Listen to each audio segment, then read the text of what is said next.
자, 먼저 기출픽 8단원 물질 변화에서의 에너지 출입 한번 문제 같이 풀어봅시다. 자, 보면 220번.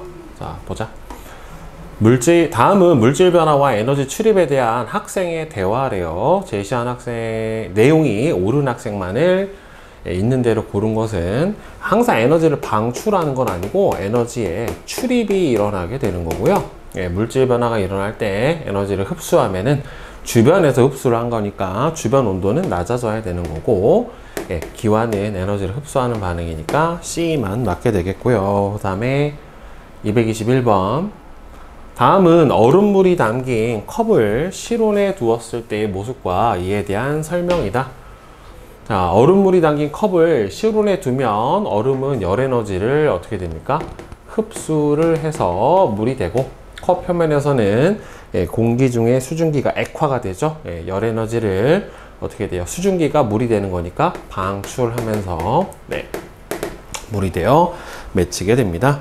자, 다음 222번.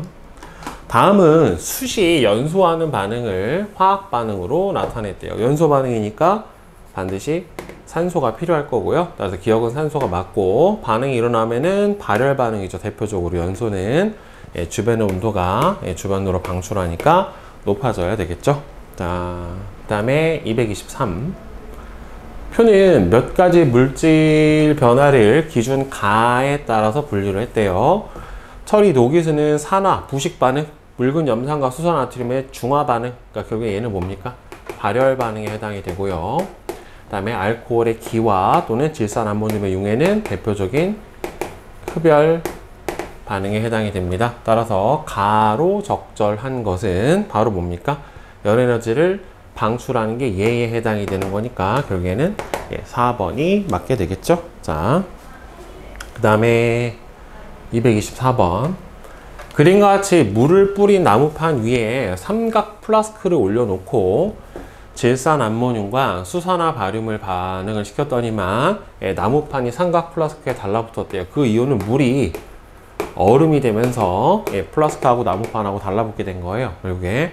따라서 나무판이 삼각 플라스크에 달라붙은 까닭은 결국에는 반응이 일어나면 주위에 열을 흡수하여 온도가 낮아져 물이 얼었기 때문에 이렇게 대답을 해주면 되겠죠. 자, 그 다음에 225번. 자, 이에 대한 설명으로 옳은 것은 질산암모늄하고 수산화 바륨은 방금 했던 것처럼 흡열 반응입니다. 그 다음에 질산암모늄하고 수산화 바륨이 반응할 때는 주변의 온도가 어떻게 됩니까? 낮아지죠. 그래서 바로 뿌려놨던 물이 어떻게 되는 거예요? 얼게 되는 겁니다. 자, 그 다음에 226. 그림은 세 가지 물질 변화를 기준 가와 나에 따라 분류하는 과정을 나타냈대요. 메테인의 연소는 발열 반응이고, 그 다음에 탄산소 나트륨 열분해는 흡열 반응이고, 드라이아이스의 승화도 바로 기체에서 고체로 가는 흡열 반응에 해당이 돼요. 자, 그러면은 드라이아이스의 승화, 메테인의 연소, 열분해예요. 그러면은 결국에는 얘는 상태 변화에 해당이 되는 거니까 이거 단순히 물리적 변화인가? 그렇죠? 가는 바로 기억에 해당이 되고요. 그럼 둘 다 화학 변화고, 물질 변화가 그러면 메테인의 연소는 발열 반응이고, 그 다음에 열분해 반응은 흡열 반응에 해당이 되니까 나에 들어갈 거는 열 에너지를 방출하는 게 예로 들어가야 되는 거니까 디귿에 해당이 되겠죠. 따라서 가는 기억, 나는 디귿. 그래서 답은 2번이 맞겠네요. 자, 그 다음에 227. 다음은 산화칼슘을 물에 녹이는 실험인데, 산화칼슘의 용해 반응 자체는 대표적인 발열 반응에 해당이 돼요. 그래서 3개의 비커에 25도씨의 산화칼슘을 각각 30, 40, 50씩 넣었어요. 그 다음에 25도씨의 물 200g을 넣고, 그 다음에 수용액 속에 최고 온도를 측정을 했더니만 많이 집어넣은 게 온도가 어떻게 됐습니까? 더 많이 올라간 거를 확인해 줄 수가 있고요. 따라서 이렇게 산화칼슘이 물에 녹으면서 수산화칼슘이 만들어지는 반응은 대표적인 발열 반응에 해당이 돼요. 따라서 발열 반응이 맞고요. 그 다음에 당연히 얘는 어떻게 됩니까? 수산화 이온을 갖고 있으니까 액성은 염기성에 해당이 되겠죠. 그 다음에 산화칼슘과 물의 반응은 염화칼슘하고 물의 반응과 에너지 출입방에, 그쵸, 염화칼슘이 물에 녹는 것도 발열 반응이에요. 그래서 눈이 오면 염화칼슘을 뿌리면서 염화칼슘이 눈에 녹을 때 열이 발생을 하게 되는 거니까 그 열을 이용해서 눈을 녹이게 됩니다. 그래서 발열 반응에 해당이 되니까 기역, 니은, 디귿이 다 맞게 되겠죠. 자, 그 다음에 228. 다음은 학생 A가 수행한 탐구 활동이래요. 고체 물질이 물에 녹을 때 항상 열 에너지를 방출한다 라고 되어 있어요. 열 에너지를 방출한다 라는 거는 발열 반응인데, 근데 실제로는 대부분의 고체 물질의 용해 반응은 흡열이 많아요. 그러니까 온도가 높을수록 용해 반응이 잘 일어나면 흡열 반응이고, 온도가 낮을수록 용해 반응이 잘 일어나면 발열 반응에 해당이 돼요.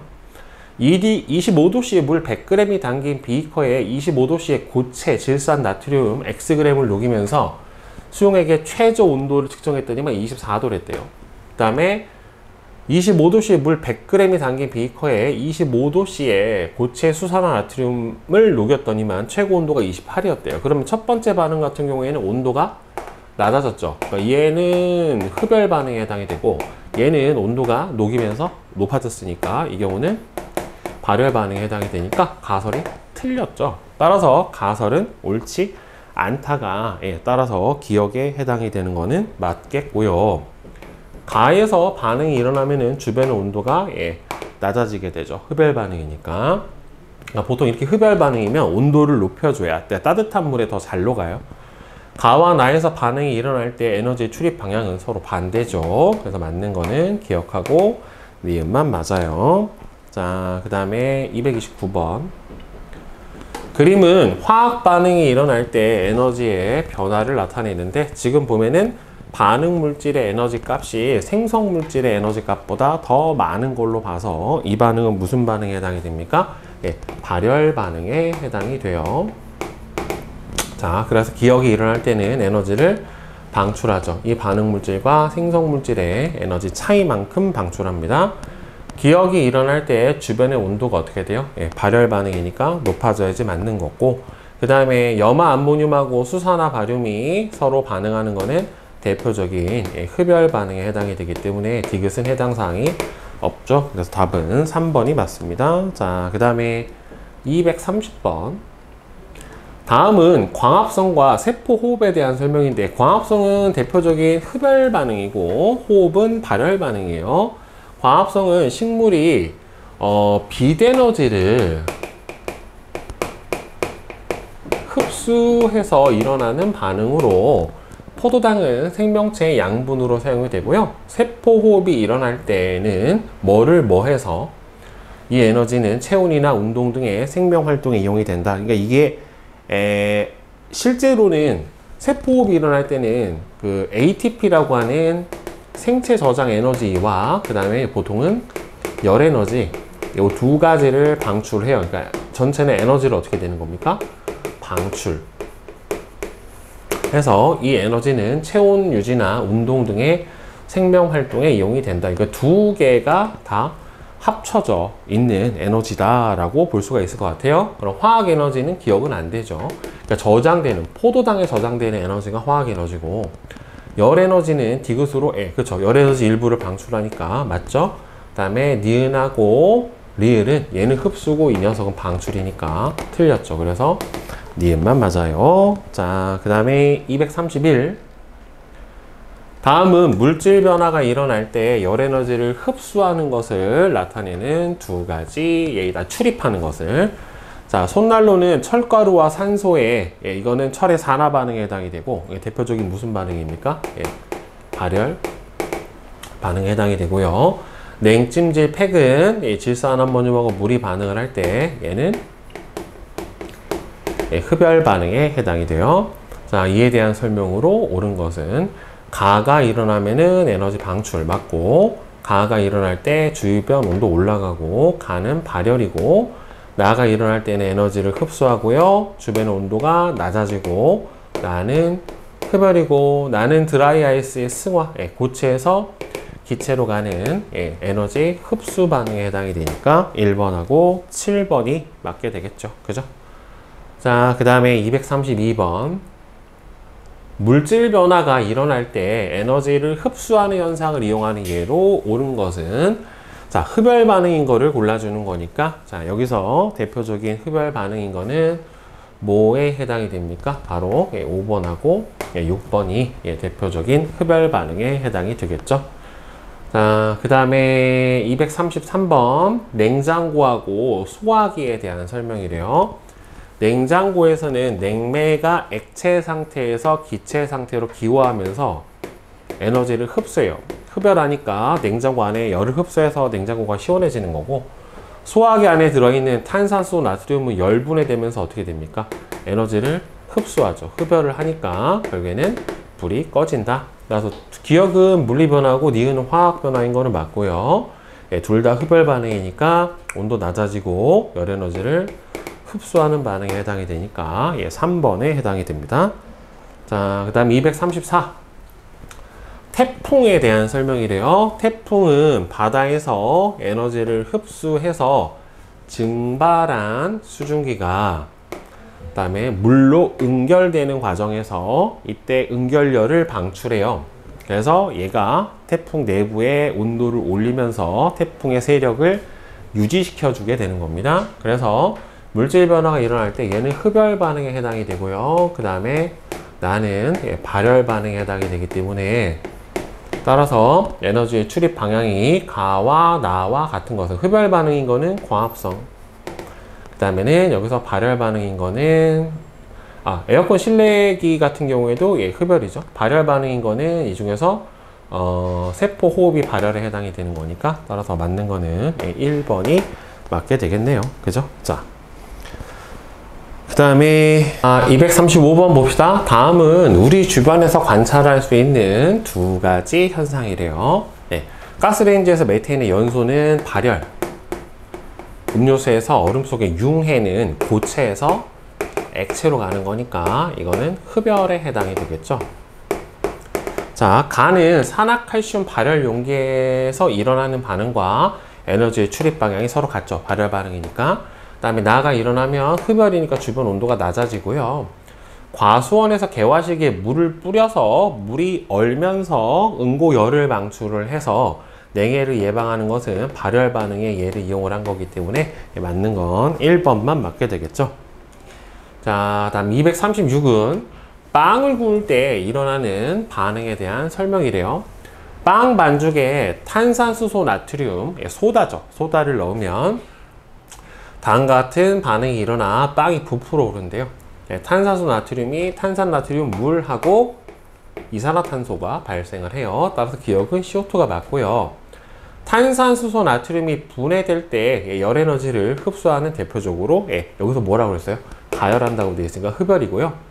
탄산수소 나트륨이 분해되는 반응과 냉찜질팩에서 일어나는 반응은 에너지 출입 방향이 둘 다 흡열 반응이기 때문에 맞게 되겠죠. 따라서 기억, 니은, 디귿이 다 맞아요. 자, 그 다음에 237. 신선식품을 배달할 때 얼음 주머니를 넣으면 신선도를 유지할 수 있다. 그 까닭은 결국에는 이 얼음 주머니가 어떻게 돼요? 열 에너지를 흡수하여 녹으면서 주변 온도를 낮게 유지를 시켜주니까 신선도를 유지를 해줄 수가 있게 되는 거죠. 결국에. 그 다음에 238은 화학 반응 가부터 다 기준 기억과 니은을 만족하는지를 나타냈대요. 자, 광합성은 대표적인 흡열 반응이면서 환원 반응이고요. 연소 반응은 발열 반응이면서 산화 환원 반응에 해당이 되고, 그 다음에 묽은 염산하고 수산화 나트륨의 중화 반응 같은 경우에는 발열 반응이기는 한데 이거는 중화 반응이라 산화환원 반응에 해당 사항 자체가 없어요. 그래서 에너지를 흡수하고 산화환원 반응인 거는 따라서 가. 자, 에너지를 방출하고 산화환원 반응인 거 나. 그 다음에 둘 다 아닌 거 다. 그래서 답은 1번이 맞겠죠. 자, 그 다음에 239. 다음은 흡습 섬유와 발열 용기에 대한 설명이래요. 흡습 섬유는 우리 몸에서 나오는 수증기가 섬유에 흡착되어 액화하는 것을 이용을 한 거래요. 그러면 수증기가 액화를 하게 되면 어떻게 됩니까? 열을 방출하죠. 그래서 흡수 섬유로 만든 옷은 일반 섬유로 만든 옷보다 따뜻합니다. 여기서 액화라고 하는 발열 반응이 일어나기 때문에 산화칼슘이 들어있는 발열 용기에 물을 넣으면 산화칼슘하고 물이 반응해서 따뜻해집니다. 예, 발열 반응이죠. 수산화칼슘이 생성이 되죠. 발열 용기를 이용해서 가열장치를 사용하지 못하는 야외에서도 음식을 조리할 수 있대요. 따라서 흡습 섬유의 물질 변화가 일어날 때 주변의 온도가 방출되니까 어떻게 됩니까? 높아지죠. 그 다음에 산화칼슘과 물의 반응에서 반응물의 에너지의 합은 생성물의 에너지 합보다 커야죠. 발열 반응이니까. 흡수 섬유와 발열 용기에서 물질 변화가 일어날 때 에너지의 출입 방향은 이거는 무슨 반응이에요? 발열. 얘도 발열. 그러니까 둘 다 같죠? 그래서 기억하고 에틱은 3번이 맞습니다. 자, 완자 기출픽 최고 수준 도전 기출 한번 봅시다. 자, 240번. 그림과 같이 황산구리 수용액이 담긴 비커 가와 황산 마그네슘 수용액이 담긴 비커 나에 아연판을 넣었대요. 자, 그러니까 여기 안에는 구리 이온이 들어가 있을 거고, 여기 안에는 마그네슘 이온이 들어가 있겠고, 그 다음에 산화되려는 경향, 즉 산화가 잘 되는 정도가 마그네슘, 아연, 구리 순이래요. 그러니까 즉 여기다 아연을 넣으면 아연이 구리보다는 산화되는 정도가 세니까 산화가 될 거고, 여기도 아연은 마그네슘보다는 산화가 안 되니까 이렇게 있으면 이미 산화가 되어 있는 마그네슘을 아연이 환원을 시킬 수가 없죠. 왜? 마그네슘이 아연보다 산화되려는 정도가 크니까. 따라서 나 같은 경우에는 이 경우에는 변화가 없어요. 그러니까 반응 자체가 안 일어나고, 가 같은 경우에는 화학 반응이 일어나서 아연이 누구랑? 구리랑 이온이랑 반응을 하면 아연, 이가 양이온이 되고 금속 구리가 석출되는 반응이 진행이 될 거예요. 자, 따라서 가의 수용액 속에 전체 이온수는 어차피 이가 양이온과 이가 양이온의 반응이기 때문에 일정할 거예요. 이온수의 변화는 없어요. 나에서는 반응이 안 일어나기 때문에 산화환원 반응이 안 일어나니까 전자의 이동이 없습니다. 가와 나에서 산화되는 물질은 여기서는 아연이 산화가 되고, 여기서는 산화환원 반응 자체가 일어나지를 않기 때문에 같다라고 볼 수가 없죠. 그죠? 자, 그 다음에 241번 봅시다. 그림은 A, 2가 양이온이 들어있는 수용액에 금속 B를 넣기 전과 넣은 후의 모습을. 자, 그러면 A 현재 2가 양이온이 들어가 있는 상태에다가 금속 B를 집어넣었어요. 그래서 새로 생긴 이온이, 지금 보면 이온이 하나, 둘, 셋, 넷, 5개 들어있었단 말이에요. 얘가 현재 5개가 있는데, 여기서 세모가 새로 생긴 금속 B이온이겠죠. 그럼 B이온의 전하량을 B 플러스라고 놓고 얘가 몇 개 생겼냐면은 2개가 생겼어요. 그러면 없어진 게 A, 2가 양이온이 사라진 게 3개가 사라졌다는 말이에요. 그 다음에 여기는 C, 1가 양이온이 현재 들어가 있는 상태죠. 예, C 1가 양이온이 하나, 둘, 셋, 넷, 5개가 들어가 있는 상태인데, 금속 A를 집어넣었더니만 어떻게 됐어요? 금속 A를 넣기 전과 후의 모습을 나타냈고, A1가의 양이온은 나타나진 않았는데 A가 몇 가냐면은 A는 2가 양이온에 해당이 된다란 말이에요. 자, 그러면 이 산화환원 반응에서는 항상 전하량이 어떻게 되냐면 보존이 돼야 돼요. 즉 잃은 전자수하고 얻은 전자수가 서로 같아야 된단 말이에요. 그러면 A, 2가 양이온 3개가 없었다는 소리는 총 전자를 몇 개 얻었다는 소리냐면은 6개를 얻었다는 소리고, B B 플러스 2개가 생겼는데 그럼 전자 6개를 잃어버려야 되니까 결국에는 얘가 몇 개가 돼야 돼요? 몇가 양이온?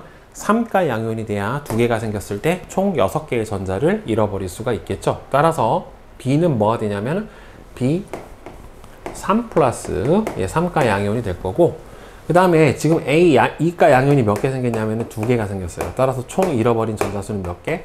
4개의 전자를 잃어버렸고, 그러면은 얘도 전자 몇 개를 받아야 되는 거예요? 4개를 받게 되면은 총 몇 개의 C가 4개의 C1가 양이온이 석출이 되겠죠. 환원이 되고, 그럼 남아있는 C1가 양이온은 몇 개?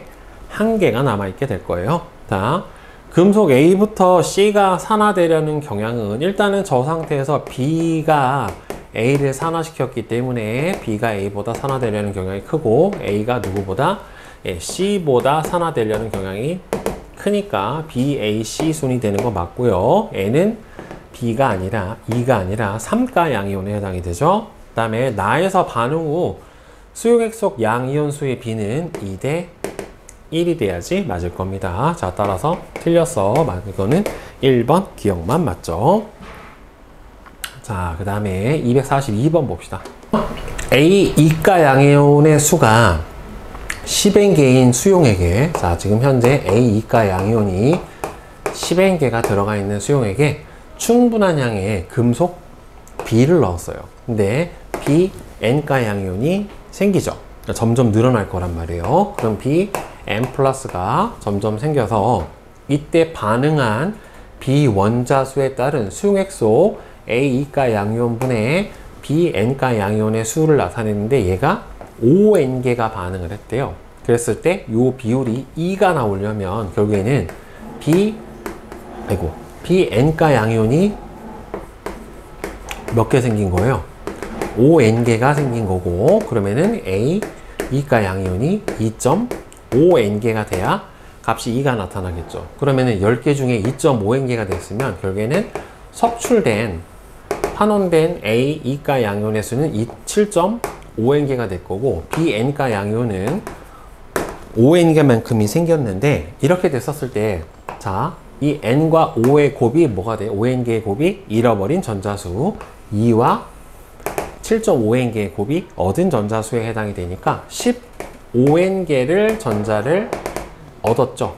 전자를 얻어버렸으면 얘는 15N개의 전자를 잃어야 되니까 N이 얼마가 돼요? 네, 바로 3가 양이온이 돼야 될 거예요. 그러면 지금 N은 3인 거를 구했고, 자, 만약에 4N이 시점에서는 어떻게 되겠느냐? 그러면 A 2가 양이온이 10N개가 들어가 있고, 그 다음에 생기는 게 B 3가 양이온이 총 4N개가 생겼으면 잃어버린 전자수는 총 얼마냐면은 12N개예요. 하나당 3개 잃어버려야 되는데 4N개니까. 그럼 얘도 몇 개를 얻어야 돼요? 12N개의 전자를 얻어야 되는데, 문제는 얘가 하나가 석출되기 위해서는 전자 몇 개를 얻어야 됩니까? 2개를 얻어야 되니까 총 12N개를 얻으려면은 얘가 몇 개가 없어져야 되는 거예요. 총 6개의 A 2가 양이온이 어떻게 돼야 돼요? 네, 환원이 돼서 석출이 돼야 되겠죠. 그럼 남은 게 얼마가 되니까? 4N이 되니까 생성된 거 4N개, 남은 거 4N개, 따라서 4N분의 4N이 되니까 1. 따라서 N 곱하기 1은 답이 3. 네, 이렇게 되겠죠.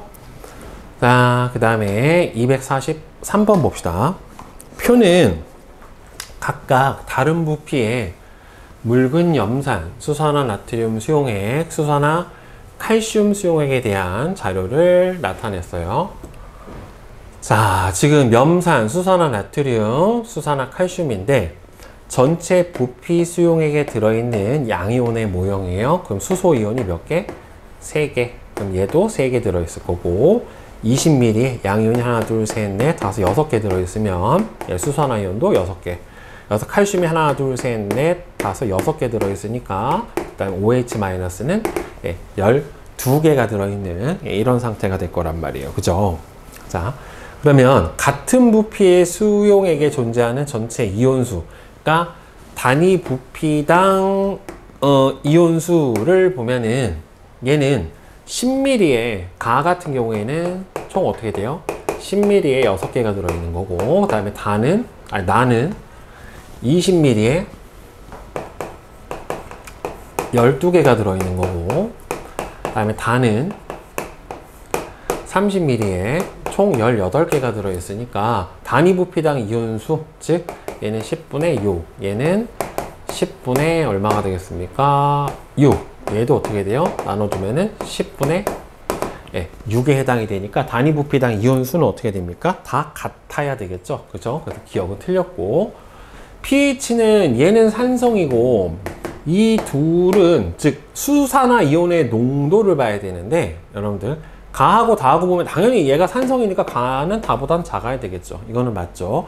만약에 두 개를 비교해주면 얘는 수산화 이온의 수만 비교를 해줘야 되니까 얘는 20ml의 수산화 이온이 6개 들어있고 얘는 30ml의 수산화 이온이 12개가 들어있는 상황이 되는 거니까 농도는 어떻게, 얘는 2배가 되는데 2배가 안 됐죠. 얘가 더 진해요. 그러니까 수산화 이온이 같은 농도에서 들어있는 양은 얘가 더 많기 때문에, 따라서 pH는 누가 더 커요? 염기성이 더 작은 게 크게 되겠죠. 따라서 염기성이 큰 게 작죠. 그러니까 염기성이 얘가 더 크고 얘가 염기성이 작으니까 산성이 얘가 더 작은 거죠. 상대적으로 산성이 얘가 더 큰 거죠. 그러니까 pH는 둘 중에 물어보면은 얘가 더 커야죠. 얘가 더 염기성이 강하니까.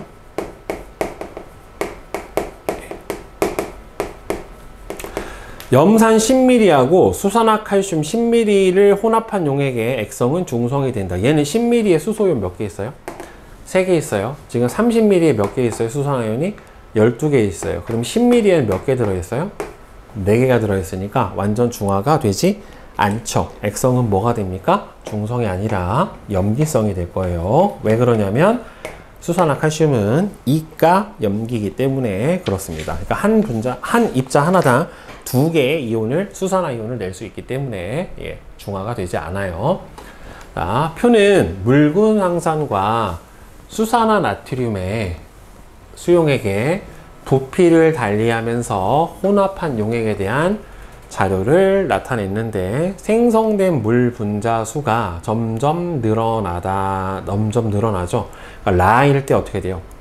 4.5N 이렇게 나왔는데, 그럼 이거를 한번 가정을 한번 해봅시다. 지금 생성된 물 분자 수가 얘가 2N개가 생성이 되는데, 어차피 물은 수소하고 수산화 이온이 1대1로 반응을 해서 이렇게 하나가 생기니까, 요거 지금 혼합 용액의 부피가 60이라 얘를 예를 들어서 염기성이라고 생각을 해보면, 요 안에 들어있는 수소 이온은 지금 적은 거를 기준으로 해서 물이 생겼기 때문에 얘는 H2SO4란 말이에요. 그럼 얘는 2N개. 자, 2배 되니까 얼마예요? 4N개. 얘는 3배 됐으니까 6N개. 그다음 얘는 4배가 됐으니까 8N개. 이 녀석은 5배가 됐으니까 10N개가 들어있을 거예요. 그러면 여기서도 어차피 적은 게 반응을 할 거란 말이에요. 그죠? 그러면은 20ml 안에 얼마 들어있어요, 지금? 얘가 10N개니까 10N개가 다 안 생기고 3N개만 생긴 걸로 봐서는 20ml 안에 OH가 3N개 들어있다. 그럼 몇 배예요? 1.5배니까 부피가 1.5배가 되면은 이온수도 1.5배, 4.5N개. 자, 몇 배? 2배. 그럼 몇 개? 6N개. 그 다음에 요거는 어떻게 됩니까? 50은 이거에 2.5배만큼의 부피가 되니까 이온수도 2.5배. 그럼 얼마가 돼요? 5N개. 이 녀석은 3배가 되니까 9N개. 이렇게 들어있을 거예요. 요거는 1가 염기라 그냥 배수로 들어가면 되지만, 얘는 2가 염기라 초반부터 2N개만큼으로 들어있는 겁니다. 그러면은 가운데에서는 수산화 이온도 6N개고 수소 이온도 6N개니까 생성된 물 분자수 6N개, 여기서가 바로 중성. 이렇게 되겠죠. 그러니까 단위 부피당 이온수, 그러니까 처음에 기준으로 이게 2N이 생겼으니까 이 중에 부피가 적은 거에 있는 산에 있는 수소가 다 반응을 했을 거다. 액성은 염기성일 거다. 이렇게 가정을 해놓고 지금 부피 비례해서 이온수를 늘려나간 겁니다. 자, 나의 액성은 뭐가 되겠어요? 아직 염기가 많으니까 염기성. 맞죠? 그 다음에 X는 6N이 되는 것도 맞고요. 혼합 용액 안에 들어있는 전체 이온수는 완전 중화가 됐었을 때가 가장 작습니다. 완전 중화점에서 보통 이온수가 가장 작아요. 그래서 답은 3번이 되겠죠? 자, 그 다음에 245번.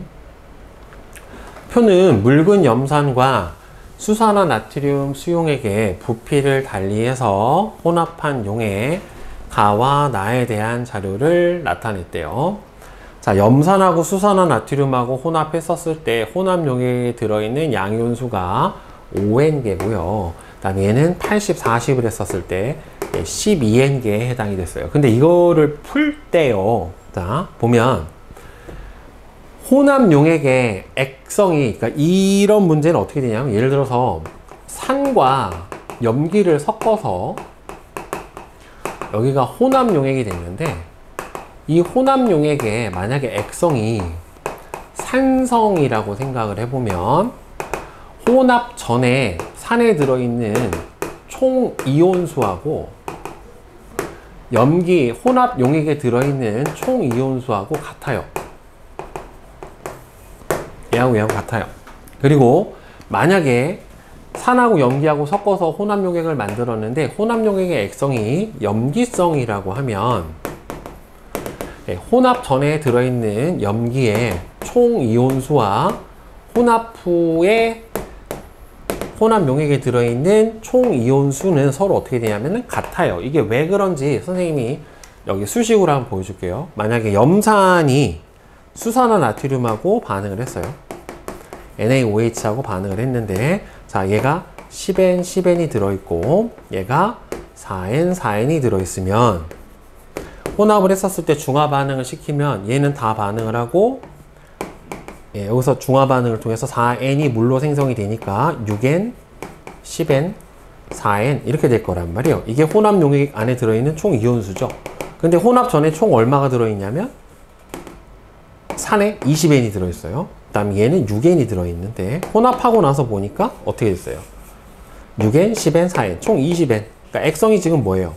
산성이죠. 산성이니까 혼합 전에 들어있는 총 산의 이온수하고 같게 되는 거예요. 그러니까 여기 상태에서도 보면 혼합 전 용액의 2대 10이니까 저거는 예상을 해봤었을 때 뭐라고 볼 수 있냐면, 얘를 염기성이라고 가정을 해볼 수가 있고, 얘는 산의 부피가 이렇게 크니까 얘는 산성이라고 한번 생각을 해봅시다. 그러면 혼합 용액에 들어있는 양이온수가 5N개란 소리는 얘가 액성이 뭐예요?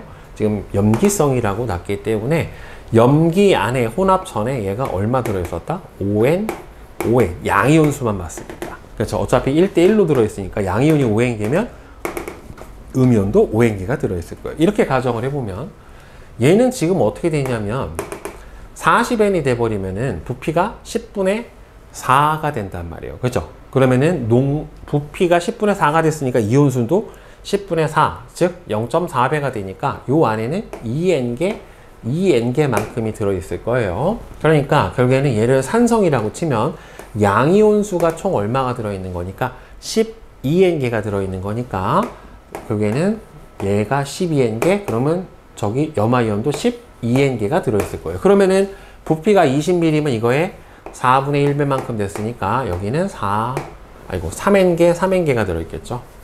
그죠? 80이고 20이니까 3N, 3N. 그러면은 합쳐주면은 만나봅시다. 여기서 혼합 전에 총 혼합하고 나서 요거 수소 없어지죠. 3N개, 여기 없어지면 여기 어떻게 돼요? 2N개 남고 남은 양이온은 5N개. 맞네요. 자, 그 다음에 여기서 2N개가 중화 반응을 하고 10N개가 남죠. 그러면은 여기서 10N개와 여기 들어있는 2N개를 합쳐주면 12N개? 네, 맞네요. 그쵸? 이렇게 혼합 용액의 액성이 뭔지를 가정을 해놓고 그 액성이 산성이면 혼합 전에 산의 총 이온수와 혼합 용액의 총 이온수는 서로 같고, 만약에 혼합 용액의 액성이 염기성이라고 생각을 해보면 혼합 전에 염기의 총 이온수와 혼합 용액의 이온수가 같게 돼요. 그러면 같은 부피의 염산과 수산화 나트륨에 들어있는 양이온수의 비는, 지금 염산은 20ml에 양이온이 3N개 들어있죠. 그 다음에 염기 같은 경우에는 40ml에 2N개가 들어있죠. 그러면은 얘를 20ml로 치면은 20ml에 몇 개 들어있어요? N개. 같은 부피당 들어있는 양이온수의 비율은 몇 대면? 3대 1이 되는 거 맞아요. 그 다음에 가와 나에서 중화 반응으로 생성된 물 분자의 수 비는 적은 거 기준 3N개, 2N개, 3대 2니까 틀렸죠. 2대 3이 아니라 3대 2죠. 가와 나를 혼합을 해버리면 총 얼마가 나옵니까? 총 수소이온 15N개, 수산화이온 7N개. 그러면은 액성은 산성이 돼야지 맞는 거죠. 수소이온이 훨씬 더 많으니까. 그래서 기억하고, 디귿이 맞게 됩니다. 이거는 아마 나중에 수능에 이런 형태로 출제가 되는 문제가 나올 거예요. 실제로는 중화 반응이 화학 파트에서 킬러 문항으로 나올 가능성이 제일 높고, 지금 현재 화학원에서도 저런 유사한 형태의 문제가 수능으로 출제가 돼요. 물론 저거보단 어려워요. 네. 그 다음에 246번. 표는 묽은 염산 10ml에 수산화나트륨 수용액을 조금씩 넣었을 때 수산화나트륨을 10, 20, 30을 넣은 수용액에 대한 자료다 라고 됐어요. 자, 지금 여기서 이온수가 어떻게 돼요? 똑같아요. 10ml, 10ml, 10ml니까 여기서 산의 이온수는 똑같은데 수산화 이온의 부피가 10, 20, 30이 됐어요. 자, 그럼 만약에 이것도 염기성이고 이것도 염기성이면 여기 안에 들어있는 이온수하고 여기 안에 들어있는 이온수가 혼합 용액에 들어있는 이온수랑 같아야 돼요. 선생님이 아까 방금 설명을 했던 것처럼. 근데 문제는 보면은 부피가 3배가 됐으면 이온수도 몇 배가 돼야 돼요? 3배가 돼야 되는데, 그럼 얘가 3분의 1이 돼야 되는데 여기는 9n인데 어떻게 돼요? 4n이잖아요. 그럼 안 맞죠? 그쵸? 개수가 맞지가 않기 때문에 따라서 이 둘은 액성이 다를 거예요. 즉 얘를 부피가 염기가 크니까 염기성이라고 두면 이 녀석은 예를 들어서 산성이라고 한번 생각을 해봅시다. 자, 즉 부피가 3배가 됐는데 이온수가 3배가 되지 않은 걸로 봐서는 액성이 같지는 않을 거다라고 예상을 하고 푸는 거예요. 그러면 전체 이온수가 4N개니까 10ml 안에 2N개, 2N개 들었을 거고, 얘도 여기 2N개, 2N개 들었을 거고, 10ml니까 2N개, 2N개 들었을 거예요. 자, 근데 수산화나트륨이 30ml 들어가 있는데 9N개예요.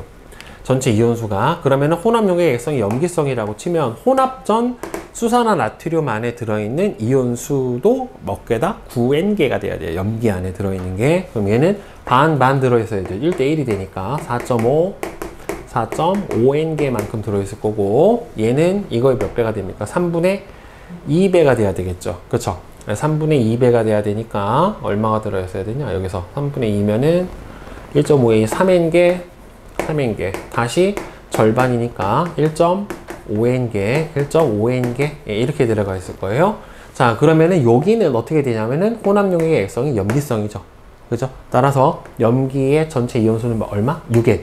그러니까 여기도 6N 이렇게 될 거란 말이에요. 결국에 혼합용액의 액성이 염기성이라고 가정을 하면, 염기성이면 혼합 전 염기에 있는 총 이온수하고 혼합 후의 이온수가 같아요. 아까도 설명했던 내용입니다. 245번에서 자, 가와 나의 액성은 산성, 얘는 염기성. 네, 다도 염기성이에요. 같지 않아요. X는 6이 맞고요. 자, 그 다음에 같은 부피의 수용액에 들어있는 전체 이온수는, 그러니까 농도를 물어보는 거죠. 염산은 10ml에 4N개가 들어있고요. 수산화나트륨은 10ml에 3N개가 들어있으니까 농도비가 둘이 4대 3에 해당이 되니까 3분의 2가 아니라 3분의 4배가 돼야 되겠죠. 그래서 맞는 것은 니은만 맞게 되고요. 자, 그 다음에 247. 그림은 묽은 염산이 들어있는 비커 2개에 각각 수산화나트륨하고 마그네슘을 집어넣는 거예요. 그러면은 묽은 염산하고 수산화나트륨하고 반응을 하면 이거는 중화 반응이 일어날 거고, 그 다음에 오른쪽은 산과 금속의 반응이기 때문에 이거는 수소기체가 발생을 하게 될 거예요. 그리고 오른쪽 반응은 산화 환원 반응이고 둘 다 발열 반응입니다. 흡수한다 안 되고 높아지고요. 자, 여기서도 중화 반응으로 넣어있던 수소 이온의 수가 어떻게 돼요? 중화 반응으로 감소하고, 오른쪽은 수소기체가 발생을 하죠. 이 수소 이온이 전자를 받아서 H2 수소기체로 발생을 하니까 둘 다 수소 이온의 수는 감소하게 되는 반응이 맞게 되니까 답은 4번이 될 겁니다.